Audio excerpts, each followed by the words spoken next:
힘을 통한 타이완 해협의 현상 변경을 반대한다는 윤석열 대통령의 외신 인터뷰에 중국이 연이틀 거칠게 반발하고 있습니다. 말 참견을 허용하지 않는다는 외교부 성명에 이어서 오늘은 칭강 외교부장이 타이완 문제로 불장난하는 자들은 반드시 불에 타 죽는다고 경고하는 등 한중 관계가 급속히 얼어붙고 있습니다. 러시아가 우크라이나 무기 지원 가능성을 거론한 윤석열 대통령 발언에 보복을 시사한 데 대해 백악관은 한미가 조약 동맹이고 한국 방어 공약을 진지하게 여긴다고 강조했습니다. 또 한국은 러시아를 공개적으로 비판해온 훌륭한 동맹이자 친구라면서 다음 주 윤 대통령의 국빈 방문을 기대한다고 밝혔습니다. 일본 군국주의 상징으로 태평양 전쟁 A급 전범이 합사된 야스쿠니 신사에 기시다 후미오 총리가 공물을 복납하고 일본 국회의원 87명이 집단 참배했습니다. 우리 외교부는 깊은 실망과 유감을 표한다며 과거사에 대한 진정한 반성과 성찰을 행동으로 보여야 한다고 비판했습니다. 민주당 전당대회 돈봉투 살포 의혹의 핵심 인물인 강래구 한국감사협회장의 구속 여부가 이르면 오늘 결정됩니다. 이런 가운데 이재명 대표 최측근으로 대장동 의혹 중심에 있는 정진상 전 정무조정실장은 구속 5개월 만에 보석 청구가 받아들여져 풀려나게 됐습니다. 경남 밀양 한국 카본 2공장에서 오늘 새벽 큰 불이 나 공장 한 동이 모두 탔습니다. 인근 산림까지 불이 옮겨 붙을 정도로 맹렬했는데 소방당국이 대응 2단계를 발령하면서 6시간 만에 큰 불길을 잡았습니다. 북한의 핵 보유국 지위를 인정하지 않겠다는 주요 7개국 외교장관 공동 성명에 대해 최선희 외무상은 황당무계한 내정 간섭이라며 북한은 그 누구의 인정도 승인도 추구하지 않는다고 반발했습니다. 한편 미 상원에 출석한 폴 러케머라 주한 미군 사령관은 북한의 7차 핵실험은 만약이 아닌 언제냐의 문제라고 말했습니다. 네, 더 뉴스 계속 이어가겠습니다. 칭강 중국 외교부장이 무력에 의한 대만 해협 현상 변경에 반대한다는 윤석열 대통령의 발언을 겨냥해서 황당하고 위험한 발언이라고 비난했습니다. 칭강 외교부장은 중국식 현대화와 세계를 주제로 상하이에서 열린 포럼 기조연설을 통해서 최근 타이완 관련 괴담을 자주 듣는다면서 이같이 말했습니다. 이어서 중국이 무력이나 협박으로 타이완 해협 현상을 일방적으로 바꾸려 시도한다는 말의 논리는 황당하고 그 결과는 위험할 것이라며 불장난을 하는 자는 반드시 타죽게 된다고 주장했습니다. 미국 정부는 러시아가 우크라이나 무기 지원 가능성을 언급한 윤석열 대통령의 발언에 대해 보복을 시사하며 위협한 것과 관련해 한국은 미국이 방어를 약속한 동맹이라고 강조했습니다. 존 커비 국가안보회의 전략소통조정관은 현지 시간 20일 백악관 브리핑에서 한국에 대한 러시아의 협박을 어떻게 보느냐는 질문에 미국은 한국과 조약 동맹이고 그 약속을 매우 진지하게 여긴다는 점을 상기시키고 싶다고 답했습니다. 또 한국이 이미 우크라이나에 1억 달러 상당의 인도적 지원을 제공하고 공개적으로 우크라이나를 지지하는 등 러시아를 규탄해온 것에 대해서 감사를 표한다며 한국은 훌륭한 동맹이자 친구라고 말했습니다. 주한미 사령관이 북한 7차 핵실험은 외부 개입이 없다면 만약이 아니라 언제냐의 문제라고 밝혔습니다. 대북 억제력을 유지하는 데 필수적인 훈련 예산이 부족하다고도 호소했습니다. 이종수 기자입니다. 폴 러케머라 주한미군 사령관은 핵무기를 운용할 수 있도록 하겠다는 김정은의 의지는 확고하며 신뢰할 수 있는 2차 타격 능력을 개발하고 있다고 말했습니다. I mean, it's clear that he is in the last year plus, he has demonstrated a whole bunch of different capabilities, all of which could lead to a second strike capability. 2차 타격 능력은 적의 공격에 대해 핵무기로 반격할 수 있는 역량입니다. 잠수함 발사 탄도미사일과 적 공격을 감지하는 즉시 핵무기를 발사하는 경보 즉시 발사 등이 포함됩니다. 러케머라 주한미군 사령관은 김정은은 7차 핵실험을 할 준비가 됐으며 외부 개입이 없다면 북한이 또 핵무기를 터뜨리는 일은 만약이 아니라 언제냐의 문제다라고 밝혔습니다. 중국이 북한 핵실험 결정에 영향을 미칠 수 있느냐는 질문에 대해선 They can be supportive or they can be non-supportive in what he's doing. What we're seeing right now in any kind of UN sanctions votes in the United Nations, both China and Russia continue to veto that. 러케머라 사령관은 한미연합훈련에 실기동 훈련을 다시 도입하기 위해 노력하고 있지만 연합훈련을 확대하는 과정에서 훈련의 상당 부분이 예산을 확보하지 못했다고 설명했습니다. 또 공간 제약으로 집단 실사격 훈련 기회가 제한됐다며 예산 수준이 더 떨어지면 한반도 내에서 한국 주둔 미7 공군과 미8군의 훈련 실행 능력이 저하될 것이라고 경고했습니다. 그러면서 중국, 러시아, 북한이 정보전 기술에 적극 투자하고 있어 정보 영역에서 주한미군 경쟁력이 우려된다고 말하기도 했습니다. 러케머라 사령관은 한국군이 상호 운용성 강화를 위해 미국 우주군과 우주사령부의 훈련과 전장 연습에 참여를 요청했다고도 밝혔습니다. YTN 이정수입니다. 수단 내 무력 충돌 상황과 관련해 재외국민 철수를 위한 군 수송기가 이르면 오늘 현지로 급파될 전망입니다. 국방부는 수단에 체류하고 있는 재외국민의 안전한 철수를 위해 군 수송기와 관련 병력을 투입하기로 했다고 밝혔습니다. 그러면서 현재 수단에서 교전이 계속되고 있고 우리 국민이 거주하는 수도 카르툼 공항이 폐쇄돼 우리 수송기와 병력은 인근 지부티의 미군 기지에 대기하면서 현지 상황을 예의주시하고 철수를 최우선적으로 지원할 계획이라고 설명했습니다. 일본 초당파 의원 80여 명이 야스쿠니 신사를 찾아 집단 참배했습니다. 일본 민영방송 TBS는 모두 함께 야스쿠니 신사를 참배하는 의원들의 모임 소속 의원 87명이 오늘 오전 봄 제사를 맞아 집단 참배했다고 보도했습니다. 야스쿠니 신사에는 태평양 전쟁 A급 전범인 도조 히데키 등 14명이 합사돼 있어서 집단 참배를 놓고 군국주의 침략 전쟁을 미화한다는 비판이 이어져 왔습니다. 이에 앞서 기시다 총리는 봄 제사를 맞아 오늘 오전 총리 명의의 공문을 보냈습니다. 이와 관련해 우리 정부는 깊은 실망과 유감을 표한다는 입장을 내놨습니다. 외교부는 오늘 대변인 논평에서 과거 침략 전쟁을 미화하고 전쟁 범죄자를 합사한 야스쿠니 신사에 일본의 책임 있는 인사들이 공물 복납과 참배를 한 것에 대해 이 같은 입장을 밝혔습니다.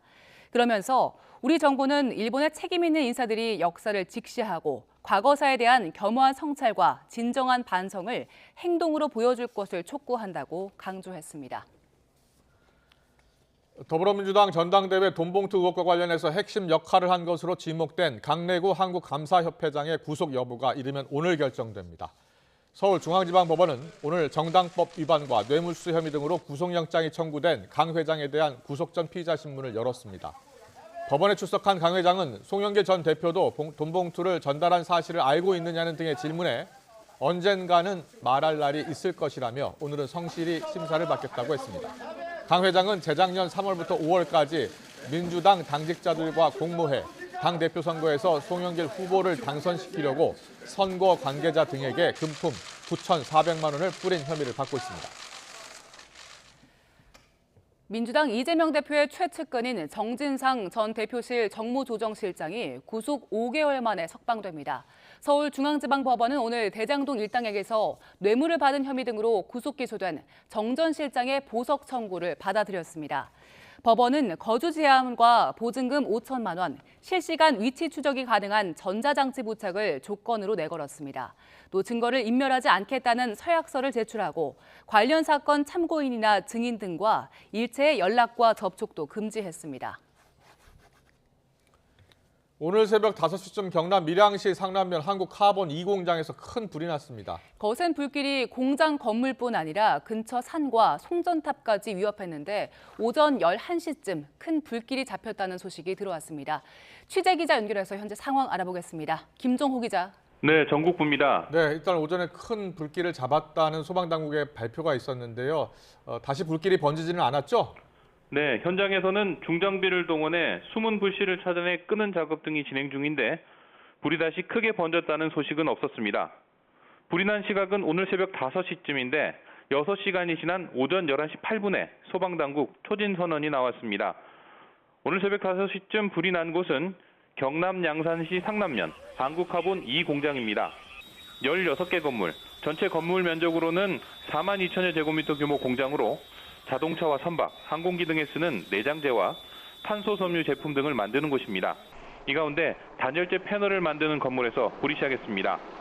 우레탄 폼을 가공하는 기계에서 처음 불이 난 거로 알려졌습니다. 삽시간에 불이 번졌지만 안에 있던 20여 명은 곧바로 대피한 거로 전해졌습니다. 소방차가 출동했을 때는 이미 불이 크게 번진 뒤였습니다. 소방당국은 애초 불이 난 건물에서 다른 건물이나 인근 산으로 불길이 번지지 않는데 초점을 맞춰 진화 작업을 벌였습니다. 큰 불길은 잡혔지만 야적장 등의 불씨가 살아있어서 소방당국이 중장비를 동원해 계속 진화 작업을 벌이고 있습니다. 오늘 불로 앞서 말씀드렸던 건물 한 동은 모두 불에 탔습니다. 면적이 4,200제곱미터 정도 되는 건물입니다. 또 453제곱미터 규모 가설 구조물과 야적장에 있던 우레탄 폼 7,400세제곱미터도 전수했습니다. 소방당국은 새벽 6시 16분에 대응 2단계를 발령해 경남뿐만 아니라 부산과 울산, 경북에서도 인력과 장비를 투입하기도 했습니다. 현장에는 소방대원 300여 명과 펌프차 등 화재 진압용 차량과 장비 80여 대가 동원됐습니다. 소방당국은 앞으로 헬기 6대와 장비 등을 동원해 남은 불을 끄고 또 불길이 번지지 않도록 한다는 계획입니다. 지금까지 전국구에서 전해드렸습니다. 임차인이 전세 보증금을 제때 돌려받지 못한 보증사고가 지난달 역대 최다를 기록했습니다. 주택도시보증공사 허그는 지난 3월 전국에서 발생한 전세 보증사고가 1,385건으로 사고 금액은 3,199억 원이라고 밝혔습니다. 지난 2019년 1년 동안 발생한 전세 보증사고 금액 3,422억 원과 크게 다르지 않은 수준입니다. 보증사고는 세입자가 전세계약 해지나 종료 뒤 1개월 안에 보증금을 돌려받지 못하거나 전세계약 기간 중 경매나 공매가 이뤄져 배당 후 보증금을 받지 못한 경우를 말합니다.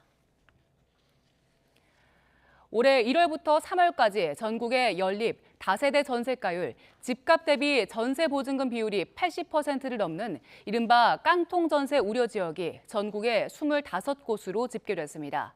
한국부동산원이 오늘 공개한 임대차 사이렌 정보를 보면 3월 조사 기준 연립 다세대의 전세가율이 가장 높은 지역은 대전시 대덕구로 전세가율이 131.8%를 기록했습니다. 집값이 1억 원이라고 가정할 때 전세값이 1억 3천만 원이 넘는다는 의미입니다. 경기도 평택시 연립 다세대 전세가율은 100.4%로 100%를 넘기도 했습니다. YTN 김영수입니다.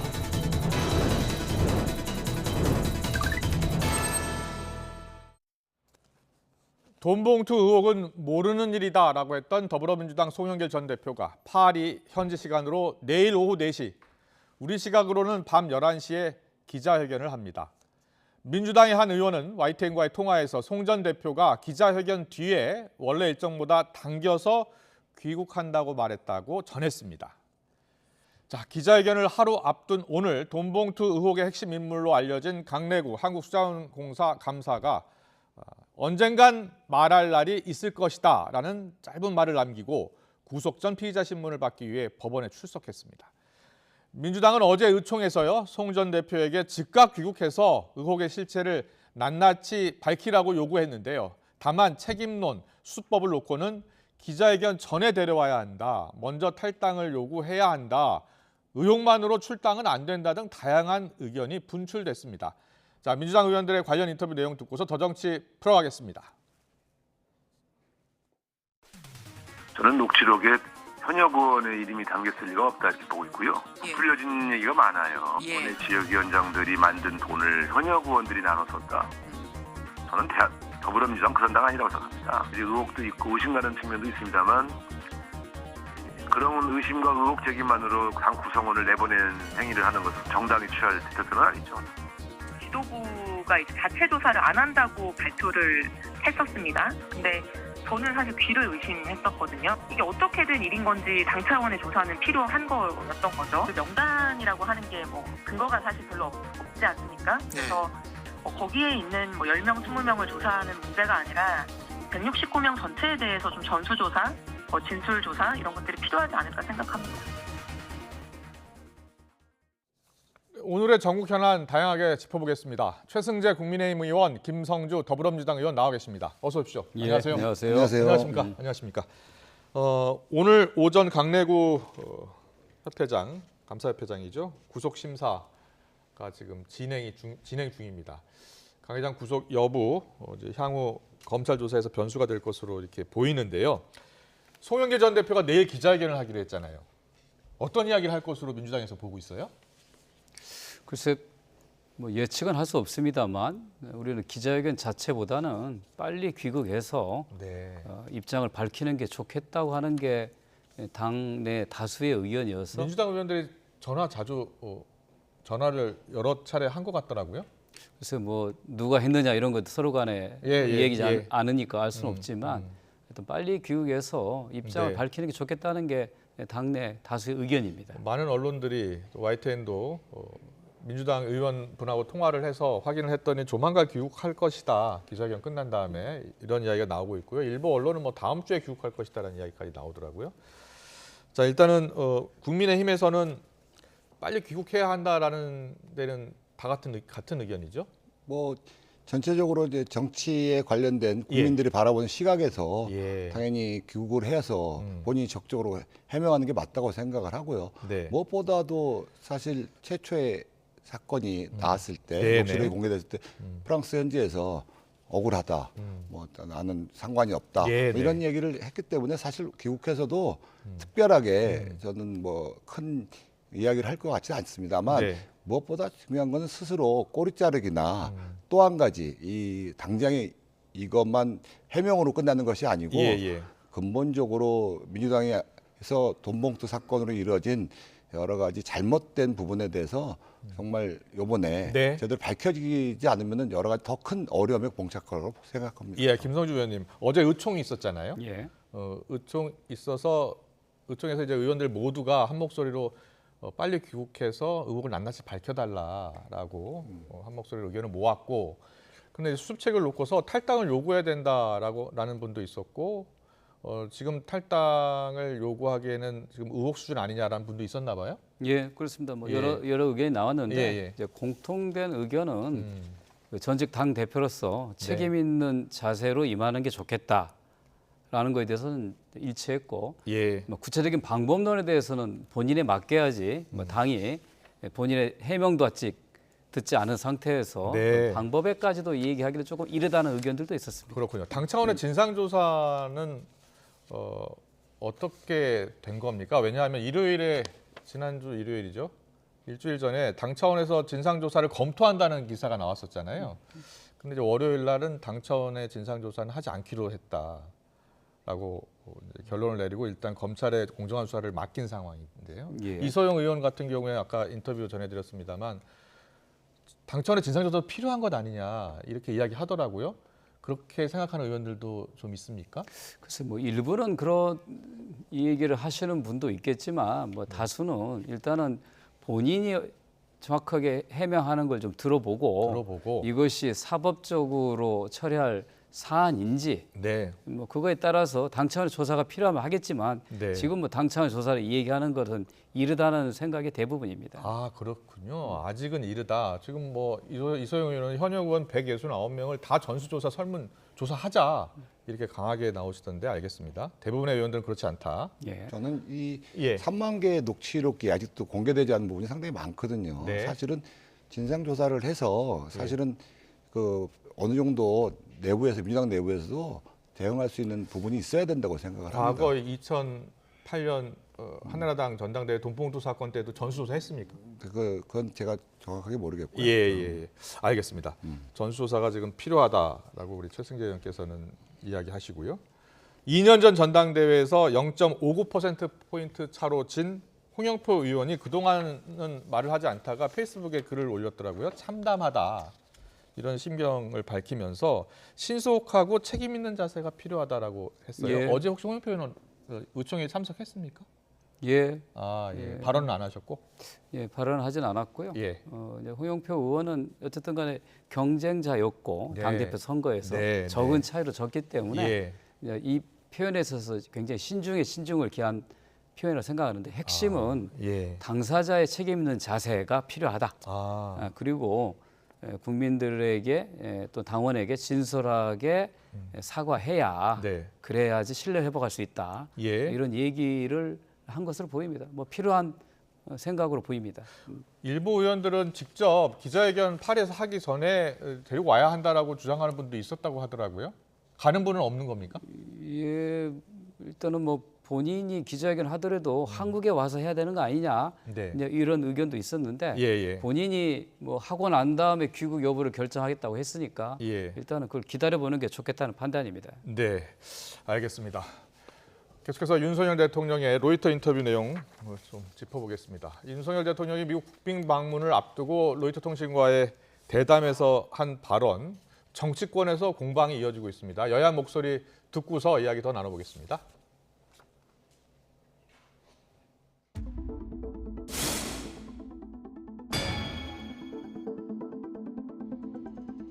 민주당의 외교 자해가 도를 넘고 있습니다. 민간인 학살 등 국제사회가 용납할 수 없는 상황에 대해 대통령께서 원론적 입장을 밝히신 것을 두고 민주당은 기자회견까지 열어 비난에 나섰습니다. 민주당도 국익이라는 표현을 쓰고 있지만 중국의 국익, 러시아의 국익을 뜻하는 건 아닌지 의심스러울 지경입니다. 이런 대통령의 무책임한 발언의 대가를 감당해야 하는 것은 바로 우리 국민입니다. 대통령의 아무 말 투척이 긁어부스럼 정도가 아니라 국격을 떨어뜨리며 국익은 훼손시키고 국민을 불안케 하는 자해적 외교 폭탄이 되고 있습니다. 대통령의 무개념, 무책임 발언이 더 심각한 안보 자충수가 되지 않도록 당장 바로잡아야 합니다. 네, 시청자 여러분들은 어떻게 들으셨습니까? 윤 대통령의 최근 로이터 인터뷰, 대통령실과 외교부는 원론적인 입장이었다라고 하면서도 러시아와 중국의 반발에 대해서 또 강하게 지금 대응하는 그런 분위기더라고요. 네. 외교는 국익을 우선으로 해야 된다고 생각합니다. 예. 대통령께서는 그 종합적인 부분을 다 살피고 사실은 말씀하신 부분이라고 생각하고요. 예. 대단히 상식적인 이야기를 했는데 네. 이 부분에 대해서 여야가 사실은 공방을 벌이는 것 자체가 저는 바람직하지 않다고 생각하고요. 네. 그다음에 국제사회가 용납할 수 있는 상황이라는 얘기를 했기 때문에 사실 과거 정부에서도 대통령이 하는 부분에 대해서는 예. 어느 정도 인정하고 우리가 장기적인 관점과 그다음 종합적인 부분을 고려해서 언행을 하는데 예. 이것은 정쟁으로 흘러가는 부분은 절대 바람직하지 않다고 생각합니다. 민주당은 대통령이 무책임한 발언을 하고 있다 이렇게 주장을 하면서 무책임한 발언이 심각한 안보 자충수가 되지 않도록 당장 바로잡아야 한다라는 입장을 무책임하다는 기준이 사실 대통령한테 고유 권한을 가질 때 국방 외교에 관련된 부분은 상당히 인정하는 부분이 있거든요. 사실은 그런 부분이기 때문에 그걸 갖다가 그냥 무책임하다는 거로 그냥 한 것이 아니라 사실은 국익에 관련된 부분으로 하시고 대통령이 이야기를 하는 부분에 관련돼서 국제사회에서 용인하는 수준, 그다음에 우리의 나라의 대한민국의 어떤 전략적 이런 부분까지 고려해서 말씀하신 거라고 저는 이해하고 있습니다. 예. 민주당 의원께는 국민의힘 입장을 물어볼게요. 국민의힘에서는 민주당이 국익이라는 표현을 쓰고 있지만 중국의 국익, 러시아의 국익을 뜻하는 것은 아닌지 의심스럽다 이런 반응입니다. 예. 말 그대로 외교는 국익이지 않습니까? 예. 외교는 나라들끼리 서로 편먹고 끼리끼리 하는 게임이 아닙니다. 균형이 굉장히 중요하거든요.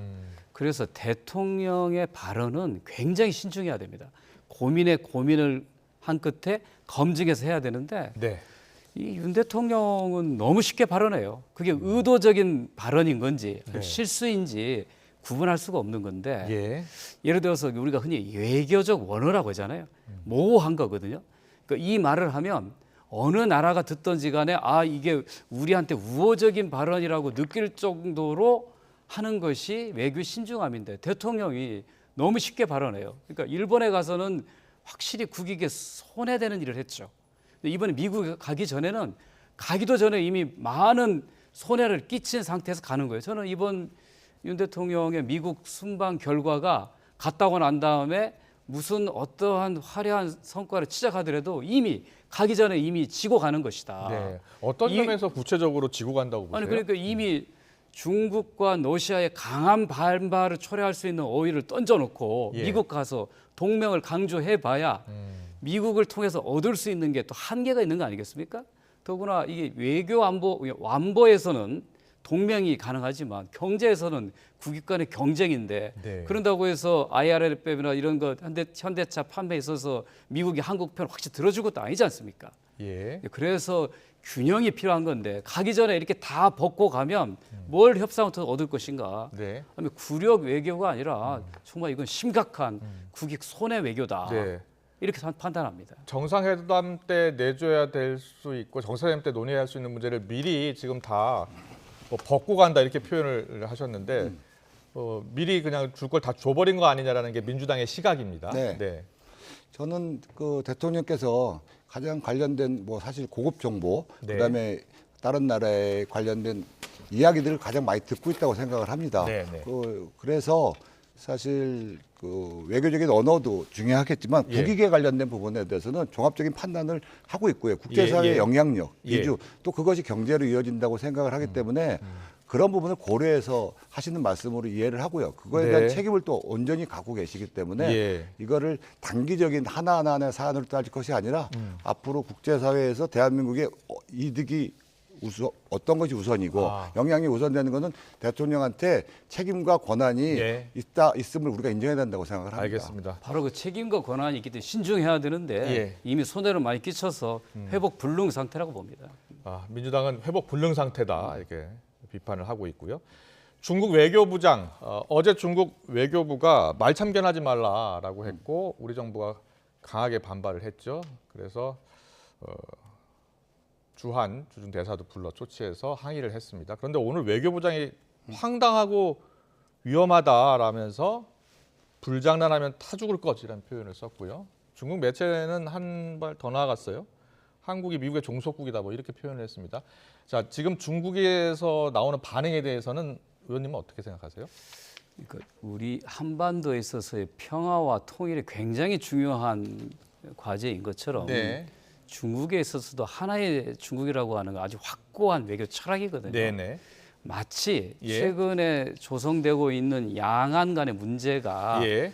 중국 측의 일방적인 힘에 의한 균형을 깨려고 한다고 하는 것은 예. 중국 측 입장에서는 받아들이기 어려운 거죠. 오히려 미국 등이 개입해서 여기에 균열을 놓으려고 하는 것에 대한 강한 불만을 가지고 있는데 예. 우리가 인근 국가의 하나라고 볼 수 있는 중국과의 여러 가지 관계를 고려할 때 그런 표현은 절대로 해서는 안 되는 표현이거든요. 그래서 이거 절대로 엮고 안 되는 표현을 했기 때문에 중국 외교부장의 이런 표현에 대해서는 어떻게 생각하세요?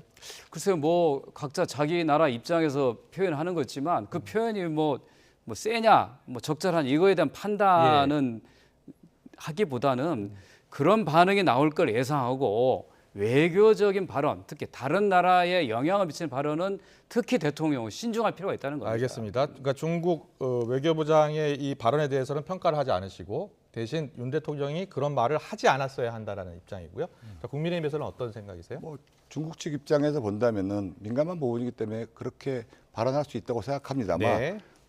한미일 관련된 공조에 관련된 대통령께서 말씀을 저는 종합적으로 발언하셨다고 생각을 하기 때문에요. 예. 사실 개별 사안에 따라서는 그런 발언이 나왔다 치더라도 대한민국 내에서는 그거를 좀 더 크게 예. 국제사회의 어떤 부분으로 하고 나중에 중국과의 관계도 사실은 충분히 서로 양각 간에도 풀어갈 수 있는 부분이라고 생각하기 때문에 예. 중국에서 나오는 부분에 대해서는 불손하고 기분이 나쁘지만 사실 뭐 그걸 갖고 더 큰 문제를 비화시킬 필요는 없다고 생각합니다. 알겠습니다. 오늘 여야 입장을 이렇게 들었는데요. 자, 지금 여러 가지 전국 이슈가 많습니다. 오늘 여론조사가 나왔는데 여론조사 보고서 이야기 좀 더 나눠보겠습니다. 네. 윤석열 대통령 지지율 보겠습니다. 자, 갤럽 조사가 금요일마다 나오죠. 오늘 여론조사는 4%포인트 올라 31% 긍정, 부정은 60%, 5%포인트 떨어진 것으로 나왔고요. 정당 지지율도 있습니까? 보여주세요. 네, 정당 지지도 보겠습니다. 국민의힘이 1%포인트 올랐네요. 32%, 그리고 더불어민주당이 똑같이 32%인데 일주일 전보다는 4%포인트 떨어졌네요. 자, 정당 지지도 그리고 윤석열 대통령 지지율에 대한 평가 들어보겠습니다. 자, 김성준 의원님, 예. 어떤 국민의 민심이 반영됐다 이렇게 보세요? 대통령 지지율이 30% 안팎을 오르내리는 것은 예. 이례적인 일이죠. 더구나 집권 1년 차면 가장 왕성하게 활동을 벌이면서 국민들을 지지를 받을 수 있는 때인데 이런 일이 생긴 것은 아주 참 이례적인 일이고요. 그런데 이 조사에서 나타나다시피 대통령의 부정평가 원인의 1위가 외교예요. 지금까지 역대 대통령이 주로 내치에서 지지율이 등락했지 외교 이슈가 된 적이 없습니다. 그만큼 심각한데 윤석열 대통령이 그 심각성을 모르고 있다는 게 더 심각한 거다 이렇게 생각하고요. 뭐 정당 지지율에 대해서는 뭐 아무래도 최근에 뭐 민주당을 둘러싼 여러 가지 뭐 잡음들이 이런 결과에 미치지 않은지 생각하고요. 뭐 정당 입장에서는 뭐 정당 지지율의 1위 하기보다는 국민을 바라보는 정치를 꾸준히 해가는 것이 정답이라고 생각합니다. 네. 자, 국민의힘에서는 어떻게 지금 보고 있습니까? 뭐 저는 이 대선 때 사실은 뭐 상당히 팽팽하지 않습니까? 사실 그런 거에 대한 영향이 있었고요. 초반서부터 사실은 대통령으로서의 지지율을 확보하고 가기는 상당히 어려운 점이 있었다고 생각을 하고요.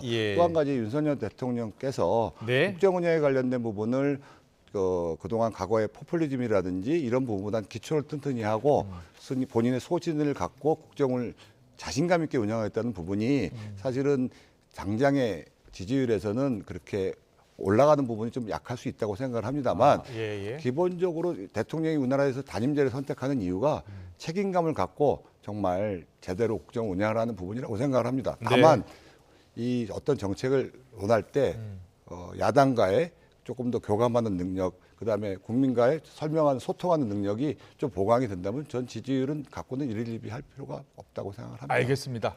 계속해서 전세 사기 대책 좀 짚어보겠습니다. 정의당을 포함해서 여야 3당 정책위 의장들이 전세 사태 이후 처음으로 머리를 맞댔습니다. 두 분 같이 하셨죠? 저는 했고 저는 그때 당시에는 못 했고요. 수석 부의장이라서 아마 참여하신 것 같고요. 3당이 전세 이 관련된 부분은 지금 이슈가 되고 큰 문제지 않습니까? 당사자들. 그래서 아마 정책 협의를 이어가는 것 같습니다. 네, 언론도 여러 차례 지적을 했습니다만 여야 의원들이 좀 더 서둘러서 대책을 마련했어야 되지 않느냐라는 그런 비판적 시각이 많습니다. 맞습니다. 네, 먼저 김성주 의원님. 김성주 의원님, 어떤 대책들을 논의하고 있고 준비하고 있습니까? 저도 어제 그 민주당 정책위 차원에서 미추홀구에 실제로 피해 대표들을 만났고요. 피해가 발생한 3군데 그 아파트들을 직접 다니면서 현장을 살펴봤습니다. 이 최근에 이 전세 피해 문제는 이것이 뭐 과거에 발생했던 일이 원인이 됐던 거냐, 아마 지금 정부의 잘못이냐 이렇게 남탓 공방해서는 안 되는 일입니다.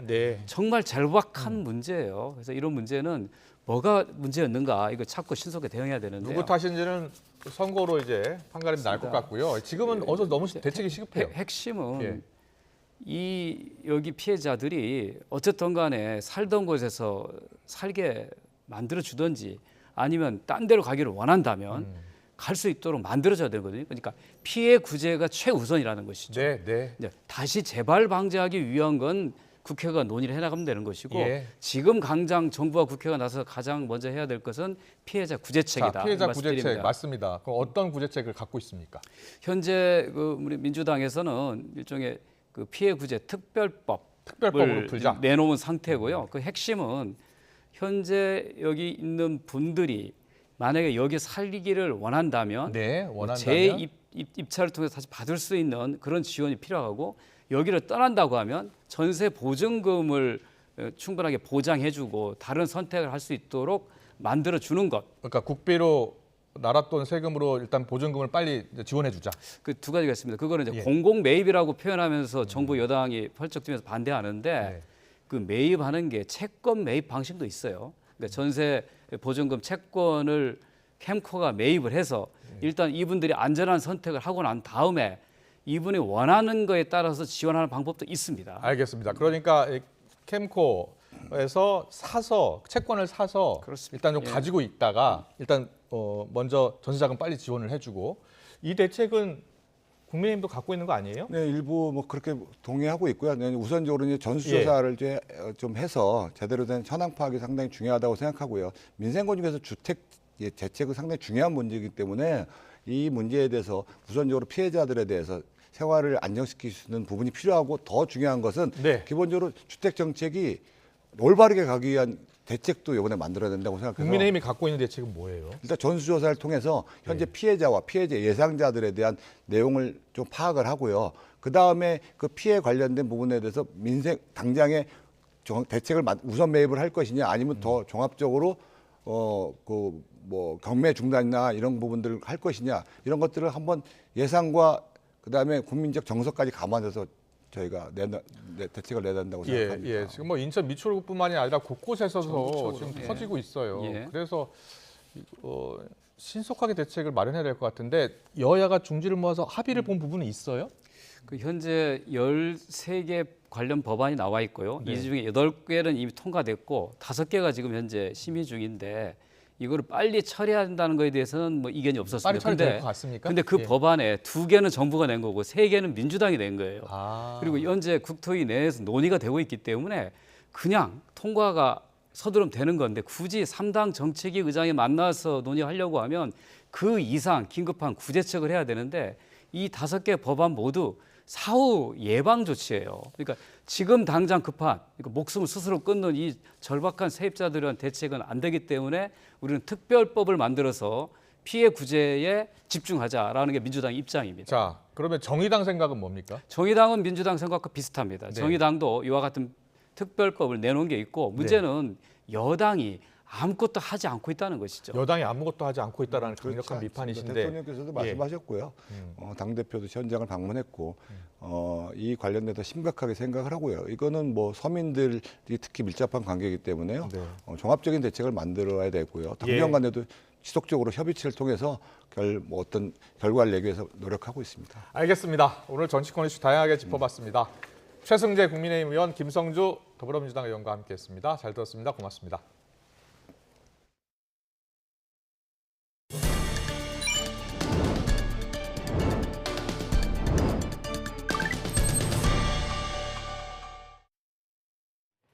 정부가 외식업계와 간담회를 열어 물가 안정에 협조해달라고 요청했습니다.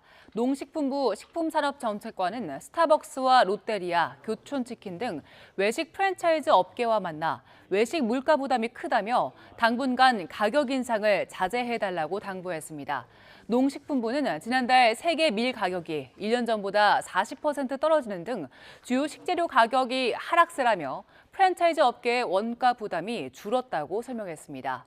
버거킹과 맥도널드 등 버거 업계는 지난 2월부터 2에서 5%대 가격 인상을 단행했고 교촌치킨도 최근 가격을 3,000원 올리는 등 프랜차이즈 업계의 가격 인상이 잇따르고 있습니다. 지옥철로 불리는 김포 골드라인 문제를 해결하기 위해 서울시가 수상버스를 도입하겠다고 밝혔는데요. 접근성이 떨어지고 또 배차 간격이 일정하지 않아서 대체 교통수단으로는 부적절하다는 지적이 나옵니다. 김다현 기자의 보도입니다. 극심한 혼잡을 빚어 이른바 지옥철이라는 오명을 쓴 김포 골드라인. 출근 시간대 한 칸에 300명 이상 타면서 호흡곤란을 호소하는 경우가 잦았습니다. 수요 예측 실패로 인해 플랫폼 자체를 협소하게 만들어 당장 뾰족한 해결 방안이 보이지 않습니다. 서울시가 혼잡도를 낮추기 위해 내놓은 대안은 수상버스인 리버버스입니다. 리버버스는 한 번에 200명 정도가 탈 수 있고 최대 속력은 시속 50km 정도입니다. 도입 비용은 한 대당 20억 원 정도인데 요금은 아직 정해지지 않았습니다. 그렇다면 대안교통수단으로 가능할까? 한강의 지형적 특성상 선착장까지 가려면 다른 버스를 또 타거나 오랜 시간 걸어야 합니다. 접근성이 떨어져 바쁜 직장인들은 불편할 수밖에 없습니다. 수상버스를 타기 위해서 관련된 버스를 타고 이런 교통수단을 갈아타기 위해서 들어가는 시간이나 기다리는 시간 이런 것들이 실제로 이용자에게는 굉장히 큰 부담으로 작용을 하죠. 수상교통이다 보니 날씨 영향을 많이 받는다는 것도 문제입니다. 날이 추워 한강이 얼거나 태풍이 오는 날에는 운행 자체가 어렵습니다. 날씨 영향으로 인해 배차 간격이 일정하지 않을 우려도 있습니다. 이에 대해 서울시는 셔틀버스나 자전거, 개인형 이동장치 등을 통해서 목적지까지 쉽게 접근할 수 있도록 하겠다는 입장입니다. 또 날씨 영향을 많이 받을 수밖에 없다는 지적에 대해선 모바일 앱 등을 통해 사전 운행 공지를 철저히 해 불편을 최소화하겠다고 밝혔습니다. 서울시는 하반기 도입 타당성 검토를 거쳐 1년 안에 리버버스를 띄운다는 방침입니다. YTN 김다현입니다. 내일부터 우회전 일시정지 위반 차량에 대한 단속이 본격적으로 시작됩니다. 이제는 전방 신호가 빨간불일 때는 오른쪽으로 핸들을 꺾기 전에 잠시 멈춰서야 하는데요. 달라진 규칙을 손재인 기자가 정리했습니다. 차도 사람도 많은 서울 홍대 앞의 교차로. 전방에서 빨간 신호를 받은 차들이 주저없이 건널목을 지나 오른쪽으로 방향을 꺾습니다. 뒤따르는 차들도 줄줄이 막힘없이 우회전합니다.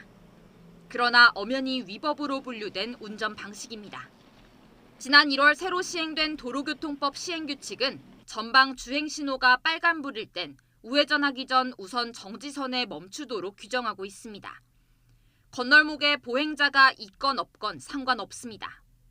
주행 신호가 녹색불일 때 건너고 있거나 건너려는 사람이 있다면 건널목 앞에서 멈추거나 서행하도록 지난해 규정을 한 차례 바꾼 데 이어 보행자 보호 의무를 강화했습니다. 석 달의 계도 기간을 거쳐 내일부터는 우회전 일시정지 시행규칙에 대한 본격적인 단속이 시작됩니다. 위반 운전자는 벌점 부과는 물론 범칙금도 물게 됩니다. 문제는 규칙을 헷갈려하는 시민이 여전히 적지 않다는 겁니다. 주위 얘기 들어보면 간다는 의견도 많이 있고 멈춘다는 의견도 있고 멈춰야 된다는 정도는 인지를 하고 있는데 이제 뒤에서 빵빵대면 이제 결국 가야 되는 상황이니 시행규칙을 시행하면서 더 직관적으로 따를 수 있는 우회전 신호등도 전국 15곳에 도입했는데 아직 설치되지 않은 주요 도로가 훨씬 많습니다. 그런 만큼 경찰도 처벌보다는 인식 개선에 초점을 두고 단속을 벌일 예정입니다. 본격적인 단속을 시작하되 운전자들이 공감할 수 있도록 보행자에게 직접적인 위험을 발생시키는 유형부터 단속을 강화하겠습니다. 경찰은 또 전국 지자체와 함께 우회전 신호등 설치도 늘려가기로 했습니다. YTN 송재인입니다. 검찰이 아동 청소년 대상 성매매 범죄의 형량을 높여야 한다고 의견을 냈습니다. 대검찰청은 양형위원회의 요청을 받아 지난 13일 판례 분석과 법령 검토, 양형 기준 강화 필요성을 담은 의견서를 제출했다고 밝혔습니다. 대검은 의견서를 통해 아동 청소년 상대 성매매 범죄는 피해자에게 끼치는 해악의 정도가 크고 성폭력, 디지털 성범죄 등과 같은 중대범죄로 악화할 가능성이 높은 데다 엄벌이 필요하다는 사회적 요청이 지속해서 제기되고 있는 점을 강조했다고 설명했습니다.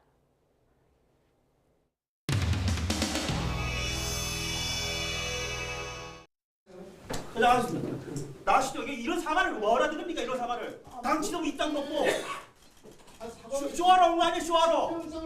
총선 못 나가니까. 징계받으면 총선 못 나가니까 쇼하러 온 거 아닙니까? 말도 안 되는 말. 이런 자리 왜?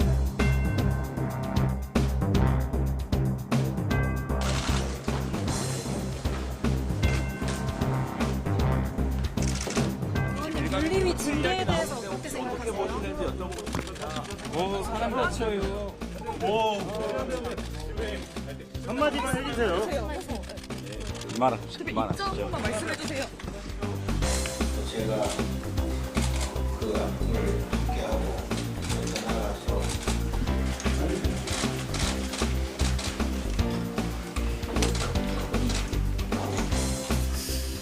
이 먼 길 오시느라고 수고하셨습니다.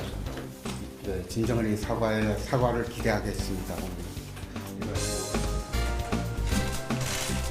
국경일과 김영일 경축일을 비교하다가 저의 그 실수에 의해서 아니 4월 4일날 발언하시고 지금 4월 20일인데 그 진정성 있는 사과를 하시겠다고 좀 유족분들하고 앞에 오셨으면 최소한 국민의힘의 당의 공식적인 입장 그리고 재발 방지를 약속을 할 수 있는 이런 부분을 가지고 오셔야 되는데 제 잘못에 대해서 사과를 일단 하는 것이고요. 저 개인적으로 어쨌든 국민의힘의 입장이 뭐냐고 제가 말씀을 드리는데 계속 말씀드리지만 이 자리에 올 때 제가 제 개인 자격으로 일단 왔기 때문에 아니 자꾸 개인적인 이야기를 하면 지금 이거 완전 공식 사과를 하고 있습니다.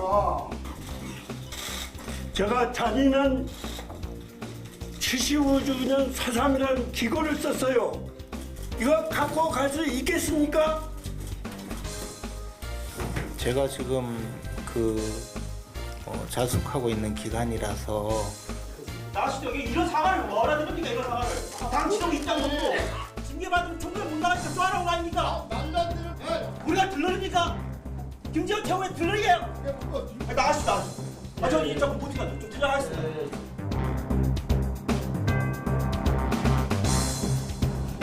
사삼을 이제 왜곡했을 때 처벌하는 법이 발의가 됐는데 그 법이 통과될 수 있도록 국민의힘 차원에서 좀 노력하시겠다는 뜻인가요? 제가 그 내용을 잘 모르기 때문에 지금 말씀하시는 법 내용을 잘 모르거든요.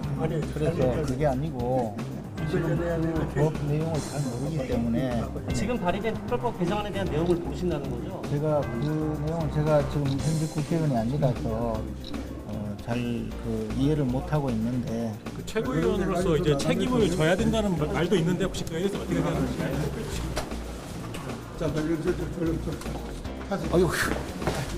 아유.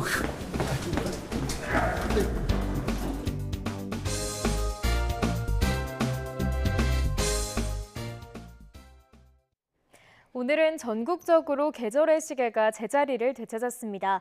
다만 황사가 유입되고 있어 주의가 필요한데요.